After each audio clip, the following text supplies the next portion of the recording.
नमस्कार, SBT news में आपका स्वागत है। पेश है 18 अगस्त बुधवार शाम 5:15 बजे राजस्थान की बड़ी खबरें। WHO ने भारत और युगांडा में कोविशील्ड की फर्जी शीशियों को लेकर एडवाइजरी जारी की है। इसमें वैक्सीन की 2 ml की फर्जी शीशियों को लेकर सावधान रहने के लिए कहा गया है। सीरम ने भी साफ किया है कि वह 2 ml में वैक्सीन प्रोड्यूस नहीं करता है। दौसा जिले के मेहंदीपुर बालाजी स्थित एसबीआई बैंक में 11 करोड़ रुपए की सिक्कों के गबन का मामला सामने आया है। बैंक रिकॉर्ड में 13 करोड़ 62,11,275 के कुल सिक्के जमा हैं, जबकि गिनती में 1 करोड़ 39,60,000 ही मिले। गबन का खुलासा तब हुआ जब बैंक प्रबंधन ने सिक्कों की गिनती के लिए एक निजी फर्म को टेंडर किया। इसी दौरान करीब 15 हथियारबंद बदमाशों ने फर्म के मैनेजर को सिक्कों की गिनती नहीं करने की धमकी दी। इस संबंध में बैंक मैनेजर हरगोविंद मीना ने करौली एसपी को शिकायत भेजकर कार्रवाई की मांग की थी। मंगलवार को टोडा भीम थाने में दर्ज हुई एफआईआर में मैनेजर ने पिछले 5 साल में बैंक में कार्यरत रहे कर्मचारियों की जांच कराने की मांग की है। राजस्थान के दक्षिण पूर्वी हिस्से में आज से मानसून की गतिविधियां फिर से एक्टिव होने लगेगी। बंगाल की खाड़ी में बने लो प्रेशर एरिया की वजह से मध्य प्रदेश से लगे जिले कोटा, बारां, झालावाड़, चित्तौड़गढ़ में आज बारिश हो सकती है। पिछले 10 दिनों से बारिश का दौर थमने के बाद प्रदेश के तापमान में इजाफा होने और गर्मी बढ़ने से लोग परेशान थे, जिससे अब कुछ राहत मिलने की उम्मीद है। पश्चिमी राजस्थान के जिलों में तो पारा 41 डिग्री सेल्सियस के भी पार हो गया था। चूरू में गर्मी ने 7 साल का रिकॉर्ड तोड़ दिया। राजस्थान के लिए अच्छी खबर है। पूरे राज्य में 33 में से 5 जिलों में मंगलवार को केवल 6 ही नए केस मिले हैं। कोरोना काल जब से शुरू हुआ तब से अब तक 1.5 साल में ये सबसे कम केस हैं। इससे पहले मार्च 2020 में इससे कम केस आए थे।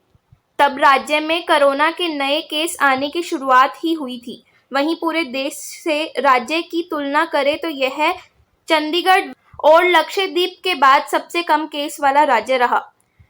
चिकित्सा एवं स्वास्थ्य विभाग से जारी रिपोर्ट में जयपुर में 2 और जोधपुर, अलवर, श्रीगंगानगर, नागौर में एक मरीज मिला है। सुनंदा पुष्कर की मौत के मामले में कांग्रेस सांसद शशि थरूर को बड़ी राहत मिली है। दिल्ली के राउज एवेन्यू स्पेशल कोर्ट ने बुधवार को सुनंदा पुष्कर मौत मामले में थरूर को बरी कर दिया है। 2014 में दिल्ली के होटल में सुनंदा की लाश मिली थी। पुष्कर की मौत के बाद उनके पति शशि थरूर पर उनका मानसिक उत्पीड़न करने और आत्महत्या के लिए उकसाने का आरोप लगा था। बुधवार को फैसला आने पर थरूर ने कोर्ट का शुक्रिया अदा किया।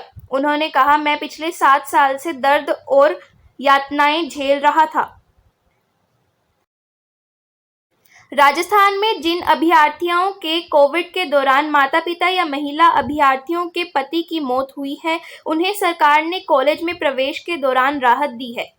अभ्यर्थियों को कॉलेज में यूजी और पीजी में न्यूनतम उत्तीर्णांक पर प्रवेश दिया जाएगा। इनकी सीटें कॉलेज में स्वीकृत सीटों के अतिरिक्त मानी जाएगी। हालांकि अब तक यूजीसी ने कोरोना महामारी के दौरान अनाथ हुए बच्चों को लेकर कोई गाइडलाइन नहीं बनाई है। राजस्थान सरकार ने साल 2021 से 22 प्रवेश नीति में इन बच्चों के लिए रियायत दी है। शिक्षा विभाग में तृतीय श्रेणी शिक्षकों के तबादला आवेदन की प्रक्रिया आज से शुरू हो गई है, लेकिन आवेदन शुरू होने से पूर्व ही शिक्षा विभाग ने तृतीय श्रेणी शिक्षकों की तबादला सूची भी जारी कर दी। मंगलवार देर रात विभाग ने एक बार फिर बैक डेट यानी 14 अगस्त की डेट में तबादला सूची जारी की। इस सूची में व्याख्याता, वरिष्ठ अध्यापक और प्राचार्यों के साथ साथ विभाग ने तृतीय श्रेणी लैब असिस्टेंट और पुस्तकालय अध्यक्षों की तबादला सूची भी जारी कर दी है। इसमें 35 तृतीय श्रेणी लैब असिस्टेंट और 36 तृतीय श्रेणी पुस्तकालय अध्यक्षों के तबादले किए गए थे। बजट एयरलाइंस इंडिगो 1 सितंबर से ग्वालियर को मध्य प्रदेश और दिल्ली से जोड़ने वाली दैनिक उड़ानें शुरू करेगी। उड्डयन मंत्री ज्योतिरादित्य सिंधिया ने 13 अगस्त को ट्वीट में कहा था कि इंडिगो एयरलाइंस 1 सितंबर से दैनिक आधार पर दिल्ली ग्वालियर और इंदौर ग्वालियर के बीच नए उड़ान मार्गों का संचालन शुरू करेगी। नागौर में सुबह सुबह कबूतरों को दाना डालने के लिए अपने घर से मंदिर जा रही एक वृद्धा के गले में झपटा मार 2 बदमाशों ने उसका मंगलसूत्र तोड़ लिया और इसके बाद वृद्धा को धक्का दे दिया। अचानक नीचे गिरने से वृद्धा बेहोश हो गई। आसपास के लोगों में पहुंचकर देखा तो बदमाश बाइक से फरार हो चुके थे और महिला के सिर में चोट लगी हुई थी। वृद्धा को होश आने पर मरहम पट्टी कर उसे उसके घर पहुंचाया गया। मुख्यमंत्री के गृह जिले जोधपुर में टिकट वितरण को लेकर कांग्रेस में कलह सामने आई है।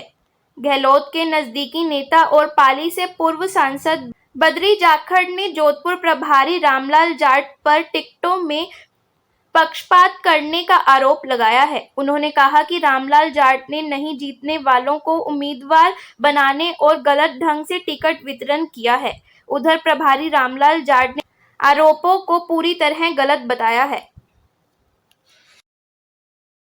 लंबे अरसे के बाद जोधपुर शहरवासी सिनेमा हॉल की बड़ी स्क्रीन पर अपने पसंदीदा सितारों की फिल्मों का लुत्फ उठा सकेंगे। थिएटर संचालन राज्य सरकार की ओर से निर्धारित गाइडलाइन की पालन के साथ तैयार है। दर्शकों को मास्क और प्रवेश द्वार पर शारीरिक तापमान की जांच के बाद प्रवेश दिया जाएगा। इसके अलावा हैंड सैनिटाइजर के लिए भी प्रावधान किया जाएगा। झुंझुनू स्थित शेखावटी यूनिवर्सिटी के सेकेंड ईयर विद्यार्थियों को परीक्षा देनी होगी।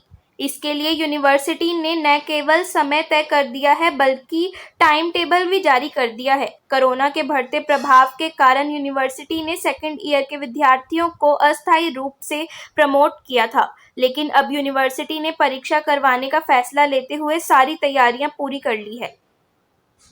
फिलहाल इस बुलेटिन में इतना ही। फिर हाजिर होंगे और बड़ी खबरों के साथ।